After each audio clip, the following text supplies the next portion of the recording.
Hello. Hello. Welcome to Instant Finish. Yeah, another quick reaction to a new release. We'll be quick. And this time it's the 8th Doctor with Audacity. The audacity of it. For them to bring out a release with this title. So we've got two stories in this box set. The Devouring and The Great Cyber War. The Great Cyber War. Doesn't that sound enticing? And it introduces Jay Griffiths as Audacity. Lady Audacity Montague, Yeah. to be precise. Can I say to you something right now? I have been waiting for Jay Griffiths to have a big role in Doctor Who for decades, ever since I fell in love with her in the 90s during the fabulous series Bugs. She was wasted in that Zygon episode. I was so excited when she turned up. I thought she was going to be the new Petronella Osgood and the scientific advisor, and then they killed her off. They saved her for a great role. They saved her. Well, let's talk about Audacity then, because that first story, The Devouring, it's her introduction, and she is the main part. It's a character story, isn't it? It's light on plot, but heavy on character, which is something you and I have been asking for ages. And may I say, this is the best companion introduction in a Big Finish story for about 15 years. I mean, you can forget your... who's been along the way? Bliss, and you can forget your Mary Shelleys and all this. I mean, for the 8th Doctor now, this is the best companion introduction since Charlie Pollard's. And so much so that the Doctor in this first story is very much in the background. He seems quite quiet, but it's not about him. He sort of turns up. I mean, we've had later on. How many releases has Paul McGann had now? Oh, tons. Hundreds of thousands. Like, this is all about Jay Griffiths and her character in the story. And she's so strong right from the off, right throughout, very consistent. You get who she is, what she's about. It's just a really easy listen. You know that bit in The Girl in the Fireplace where Madame Pompadour is standing around, all those Clockwork Soldiers around her, and she's going, "Such distressing noise." You know, that's basically how Jay Griffiths pitches this, full of confidence, you know. But I love it where there's scenes where her voice breaks, the emotion comes in, and you find out actually she isn't just this sort of pampered miss who, because the premise of her character is, isn't she, that she's sort of married into money, so she's been elevated in status, but only because she's a woman and because she's been married into money. But she uses her position and her husband's position and money to effectively, it's like the Robin Hood story, to take from the rich to give to the poor. So we love her immediately because she's on the side of the underdog. And nothing phases her. She is a historical character, but that's not, you wouldn't know it necessarily. Just like Charlie Pollard. Yeah, like Charlie. It's the same sort of thing, that sort of confidence in who you are and what you're doing.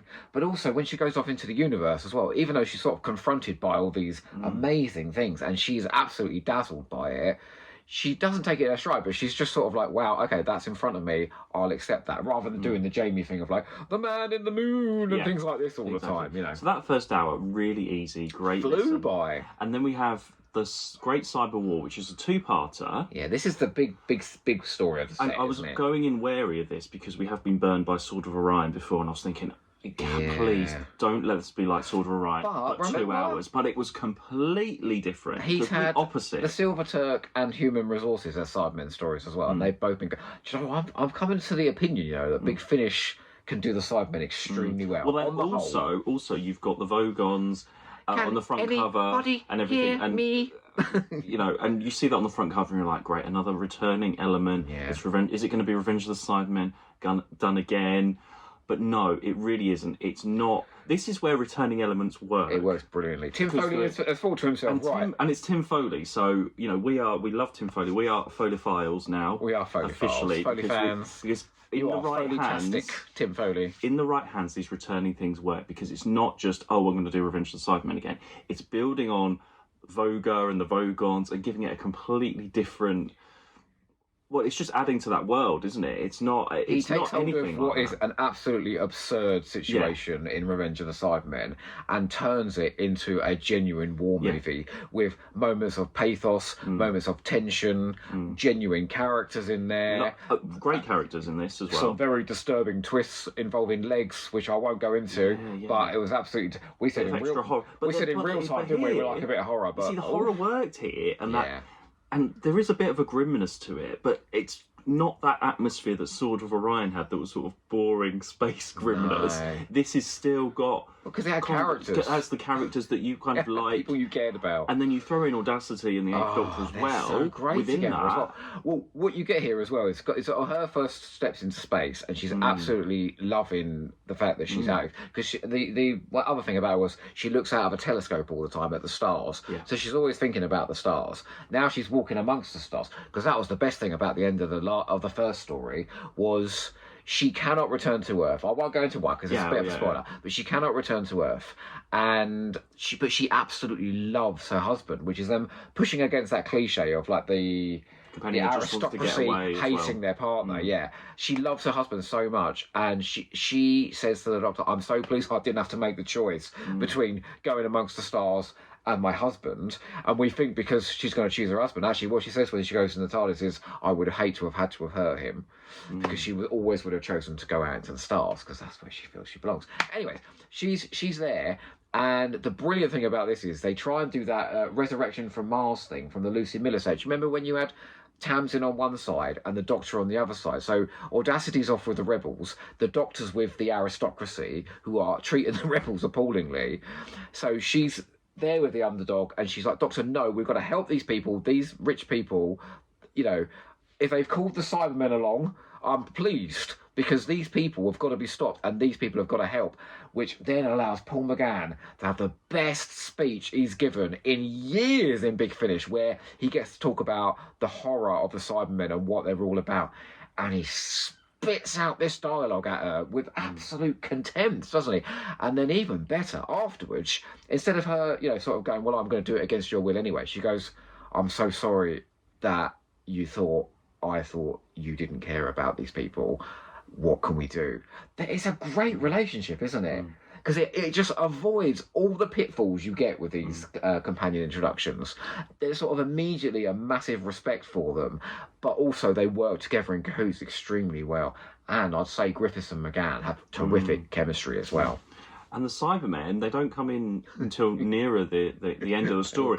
But the voices are done very well, in line with Revenge of the Cybermen, but not as annoying or terrible. It's pitched in exactly the right way. A moment for Nick Briggs, again, Perfectly. who plays the cyber leader, exactly with Chris Robbie's accent. He's going, "Hello, Doctor." But in a brilliant way. But because the Cybermen are treated like they're not giving people massages in this, they are horrific, and they're not overused too much as well. It's not a lot of cyber talking. They don't come along until the cliffhanger, do they? We don't actually hear their voices till the cliffhanger. So the first episode is all about setting up the war and the Vogons and the infrastructure of that society. I was a little bit confused about who was a human, who was a Vogon, because the Vogon voices aren't being done as well, and there are humans in there as well. It's humans on the station and Vogons on the planet. There was a couple of people that had the sort of similar voices, and I got a little bit mixed up with that. That was the only thing. It's a very sort of unsubtle parody, because they've got this space station completely made out of gold, which they've strip mined from the planet, the human beings. So it's a bit sort of Monster Pelodon, the human race comes in and exploits all the resources.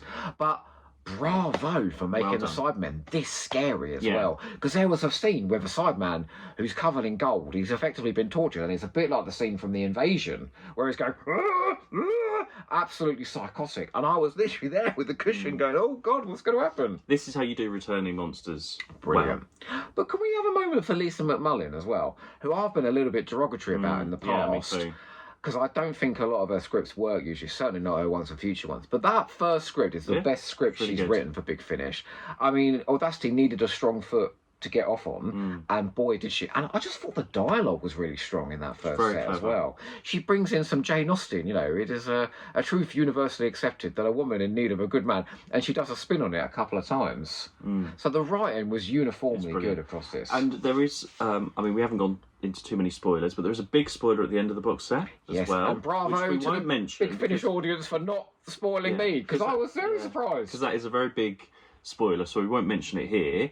But it sets up the next set very well, so I'm very excited for that. I've got a sneaky and to see what happens. that you already knew, though, because No, when I the might twist have hit, right, he's sort of nudging me, going, "Are you paying attention?" Like this. I'm like, well, I what was did you know was suspecting coming? something. I was suspecting, I but wasn't expecting that. But I don't know how we're going to go with Audacity, where it's setting up a lot of things, and that first story needs to be resolved at some point. So I think this could be the start of a great new set of adventures. Hopefully it's not going to go on too long and we do get a wrap up. But it doesn't feel like a set of adventures because these are standalone stories. I think you can just get this on its own and enjoy this. If you haven't heard the Eighth Doctor for a long time, this actually is a great jumping on point. Two extremely diverse stories, which is something we've been asking for in sets. That are very strong. Not part of 16-part epics. Not part of Once and Future bullshit. Not involving all these ABC elements come together.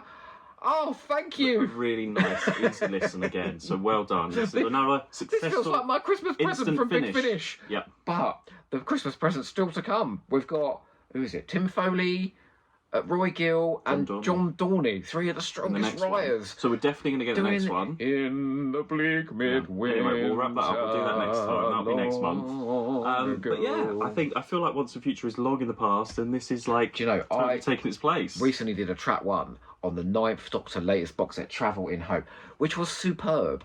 This was also superb. Intelligence for War was also superb. There's good stuff out there. I'm coming to the conclusion, that maybe the Once and Future set that we were so terrible about was the exception rather than the norm. Yeah, that is the only one that we've been like, not too bad, but get another success, so well done. Yeah, can I just say one last thing? I did love the music in this, especially in the Sideman one. Yeah. They just go like, the Sidemen are coming.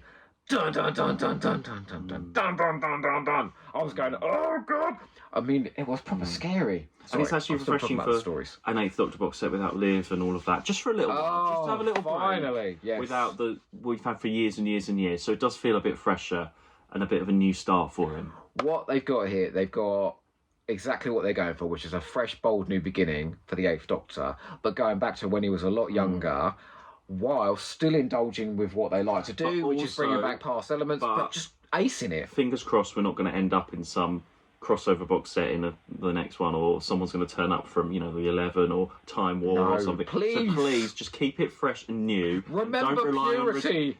Don't rely on returning stuff all the time. You can be original Big Finish. Really good, so just keep doing this. Don't reference anything else. Or shove Missy in or anything like that, please. Let's list out a roll call of people that are fabulous in this. You ready? Yeah. Tim Foley and Lisa McMullen, Paul McGann and Jay Griffiths, Helen Rayner. Is it Helen Rayner directing it? Is it? I don't know. It might be Ken Bentley. Let's just say Helen Rayner because we love her anyway. The script editor from the